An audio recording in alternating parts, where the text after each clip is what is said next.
Verbal communication. Verbal behavior does not evolve. It is the product of a verbal environment, or what linguists call a language, and it is the verbal environment that evolves. Verbal communication has preceded written communication for many millennia, long before the evolution of the alphabet. The evidence is all around us that face-to-face communication is the natural, preferred way for us to communicate with each other. Even in this era of social networking, verbal communication is by far the most human way of an exchange between people. It took thousands of years for grunting and sign language to evolve into a comprehensible language. Another equally long gap before cave painting eventually gave birth to the more sophisticated written language. Hundreds of years more to move from character-based language to mass-produced documents with the Gutenberg press. In 1876, Alexander Graham Bell invented the telephone, which was the first major innovation in verbal synchronous communication. Think of it. Before the invention of the phone, it was impossible to communicate with someone in real time unless you were sharing the same space.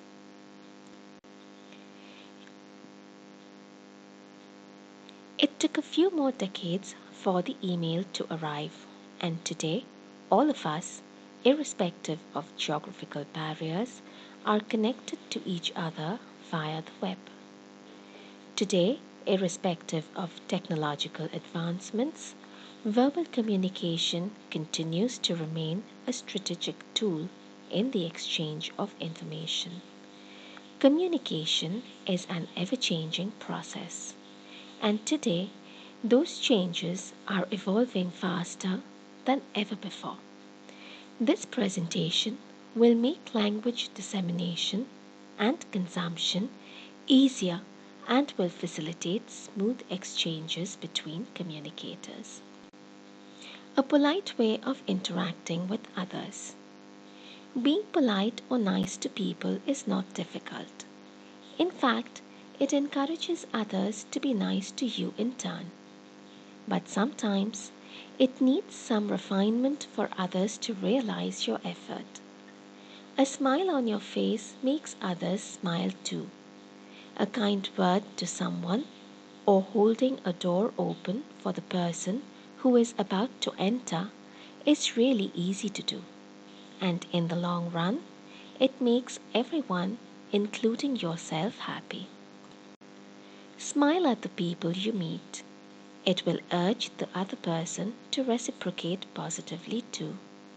Smiling is an essential exercise to personal image building. Remember, no one likes to work with a grouch. Even if you don't like the person, remain civil and acknowledge their presence.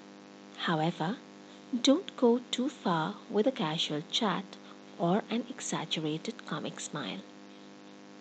Don't be shy to introduce yourself to new acquaintances. Feel free to greet people who you come across. They are most likely to respond. Who knows? You might even end up with a great new friend you never would have met if you hadn't stepped up and uttered that first hello. Start a conversation. Talk about trivial things that you know the person would be interested in. Sports is usually a great conversational starter. If you don't know the other person well enough to be acquainted with their preferences, try to delve into common points of discussion. The meeting you've both been invited to. Never discuss politics or personal relationships. Incorporating humor always helps. People enjoy the company of someone who can make them laugh. Dry conversations don't create a lasting impression. Everyone loves compliments. So don't be afraid to say something positive about the other person. However, be careful not to flatter anyone. Too much flattery can convey the impression that you are sucking up to them, especially if this new acquaintance is a superior. Make arrangements to interact or speak at regular intervals.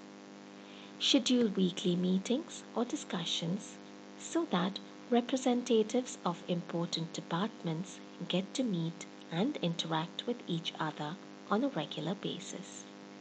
This also helps build a camaraderie within the organization. Gifting plays an important role in team building. You can always get your colleagues a neutral present on special occasions like birthdays. This will be well appreciated and will help spread positive vibes. Be polite to others. Always step forward whenever your help is needed.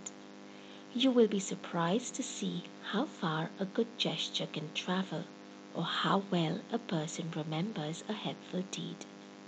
Be nice to everyone, even those who have been nasty to you. Who knows? You might influence them to change their negative behavior.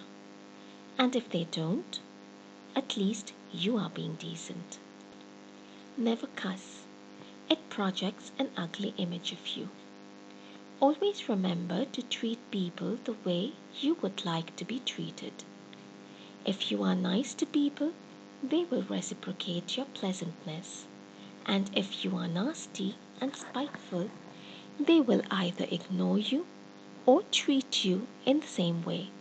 However, if you have people who are ill mannered towards you, never reciprocate in the same pitch and tone, because you are bringing yourself down to their level. How to commence and conclude a conversation. Make the person feel like you care.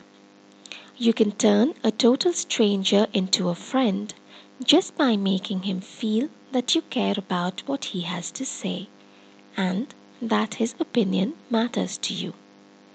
If the person thinks you're listening to your own voice and substantiating your own opinions, he'll be discouraged immediately.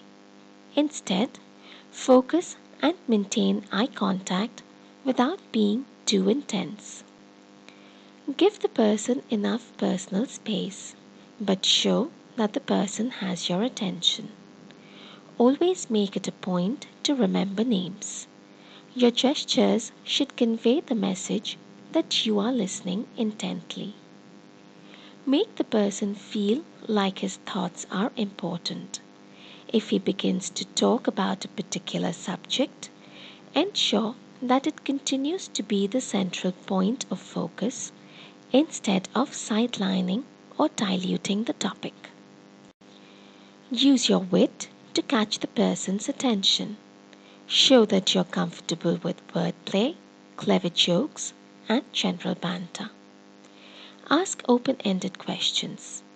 Open-ended questions allow people to elaborate on a subject, and this creates a chain of conversation.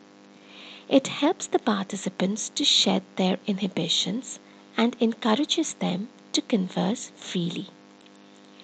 You should also know when the conversation isn't proceeding according to plan.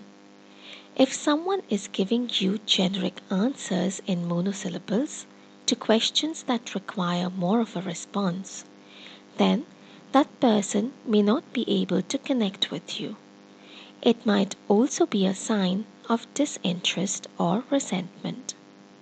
Pompousness and self-praise, personal jokes, and unconstructive criticism should never feature in formal conversations. Great conversational starters within the workplace. How to start a conversation with a coworker. Starting a conversation with a coworker can be as tricky as starting one with a stranger at times, because there are some lines that shouldn't be crossed in the workplace. You are allowed to inquire about your coworker's family, but Do not try to delve into unnecessary details that do not concern you. Most people love to discuss certain aspects of their personal lives, like kids and cuisine. Your coworker will be happy to flip albums with family photos. However, that is where it should conclude, unless you are close friends. Talk about your weekend plans. Family outings and golf are great tools for social bonding. In the workplace, you can always bond over a mutual grievance. Traffic jams on the new flyover, the department's broken copier that needs urgent attention, or something as silly as a colleague who was over made up for an office function. How to conclude a conversation without being rude. Like common sense, courtesy is not as prominent as it once was. Nevertheless, social behavior and grace is pivotal to creating and maintaining relationships. Sometimes, even when the conversation is interesting, you might have to end it before the other person is ready to do so, due to other social or business commitments. Here are some ways to conclude a conversation gracefully. Carefully observe body language. Signs indicating that the other person is ready to leave include a wandering gaze, a small step away from you, and increasingly shorter responses to what you say. When your conversational partner dons his jacket, it is another indication that he has other commitments. Wait for a pause and offer a handshake. As the other responds, say, "It was great talking with you," or "It was a pleasure meeting you.